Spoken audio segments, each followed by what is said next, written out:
Zohran can't make your wishes come true. You're thinking of Zoltar. Democrats must recognize that Zohran Mamdani is the future of the party. Unfortunately, it's the Republican Party. Get it? And if you missed his victory speech in last week's mayoral election in New York, don't worry. You'll see it in every attack ad for the next 2 years. Bill Maher once again cuts through the political noise with his straightforward comedic perspective, one that often challenges both sides of the spectrum. In this video, we take a closer look at his latest commentary, where he examines certain progressive ideas and highlights the parts of the conversation that many people tend to overlook. We'll break down why his take resonates with audiences and how it adds a fresh angle to today's political discussions. Gen Z thinks socialism's wired and capitalism's tired and billionaires are what's for dinner. And who can blame them? If you're 30 and still sharing a bathroom with roommates, capitalism isn't working for you. People will reject any economic system where there's strange hair on the soap. It turned one of Latin America's richest countries into one of its poorest. Low wages, high inflation, shortages, outages, 8 million people fleeing. If you think New York can somehow reinvent this wheel, you're in for a rude awakening. Zohran can't make your wishes come true. You're thinking of Zoltar. Political promises, no matter how appealing, often face the hard reality of budgets and logistics. Just like some high-profile ideas might look impressive on paper, the practical challenges quickly become apparent. Politicians who sell big visions at rallies can make headlines, but turning those promises into action is much harder.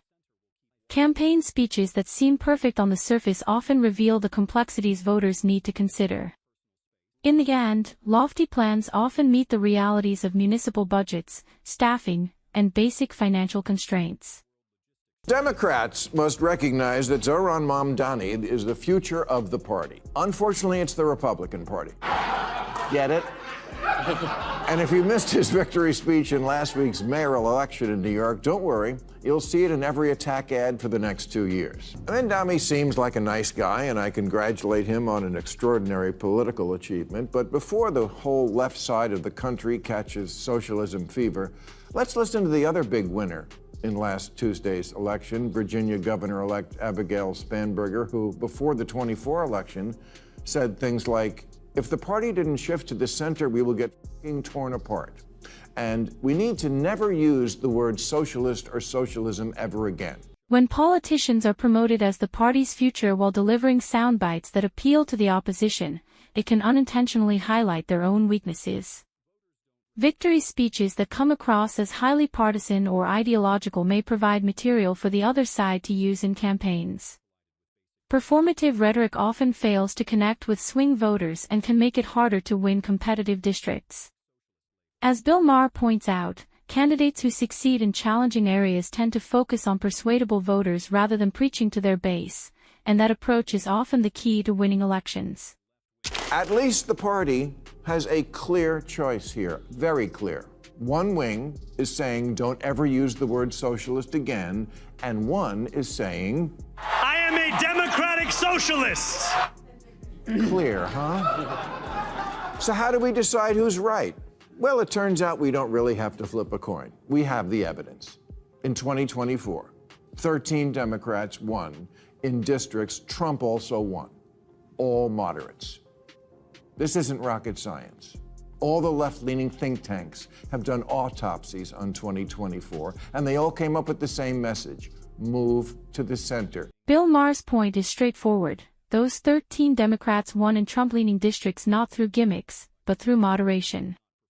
Their success came from focusing on practical solutions rather than strict ideological positions. No matter how much noise comes from the political fringes, candidates who address real concerns and everyday challenges are the ones who connect with voters in the center, and that's what often leads to victory in competitive districts. If you're 30 and still sharing a bathroom with roommates, capitalism isn't working for you. People will reject any economic system where there's strange hair on the soap. Capitalism may have its flaws, but it often provides the everyday comforts and reliability that people value. When daily life becomes challenging, voters tend to favor systems that deliver practical results and stability. This is one reason why market reforms in places like Poland have succeeded, while attempts at more radical economic models have faced difficulties elsewhere. For any system, earning voter trust often starts with meeting basic needs and creating predictable, functional services for everyone. In 1990, Venezuela was wealthier than Poland. But then Poland, finally free of Soviet-style economics, went all in on capitalism. And now their economy is as big as Japan. And people there have high wages, low inflation, cars, vacations, homes. Meanwhile, Venezuela traded capitalism for Hugo Chavez's socialism for the 21st century, which turned out to be like socialism in the last century, or any century, a f***ing mess. The experiences of Poland and Venezuela highlight the difference clearly. Strong institutions, open markets, and the rule of law tend to produce stability, while overly centralized control often faces practical challenges. Proposals for large-scale systemic changes may sound appealing in theory, but they can encounter serious logistical hurdles in practice. When policies don't deliver as promised, voters notice the real-world effects, such as delays, rationing, or implementation issues, rather than the idealized vision. Democratic socialism is like a dating profile. Things look great until you meet up in the real world. For example, Bernie Sanders, his big thing was always bringing single-payer health care to our country of 340 million. But when liberal, tie-dyed Vermont tried to do it for a population of 626,000, it collapsed like that poor in the Oval Office last week. Democratic socialism can appear appealing on the surface, with ambitious promises and inspiring ideals. However, large-scale programs often face practical challenges when applied in the real world. While prominent politicians may advocate strongly for these policies, voters often respond more positively to approaches grounded in practicality, plans that include funding details, realistic projections, and strategies that can withstand real-world implementation. Success tends to favor candidates who balance ideals with actionable solutions.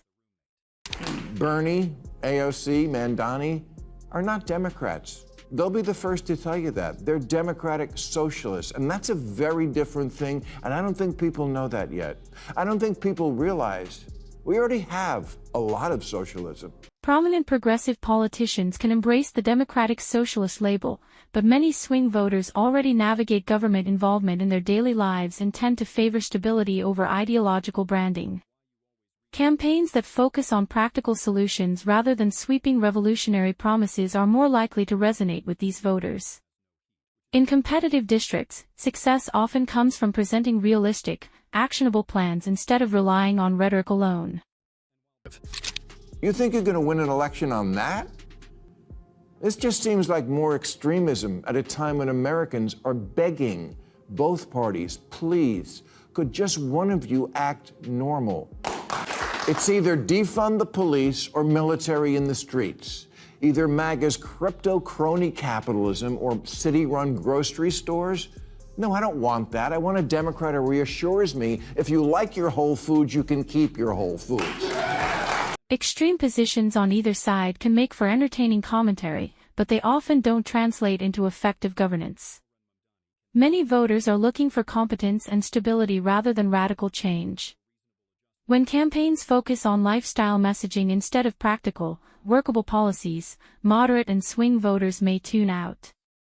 Winning elections often depends on reassuring voters that their everyday needs, like financial stability, access to essentials, and reliable services, will be met. But at least he doesn't crumple into a heap when confronted with Chanel No. 5. Bill Maher's critique resonates because it focuses on practical outcomes rather than idealized promises. Candidates who emphasize centrist, actionable solutions often perform better in competitive districts, as voters tend to reward stability over ideological purity.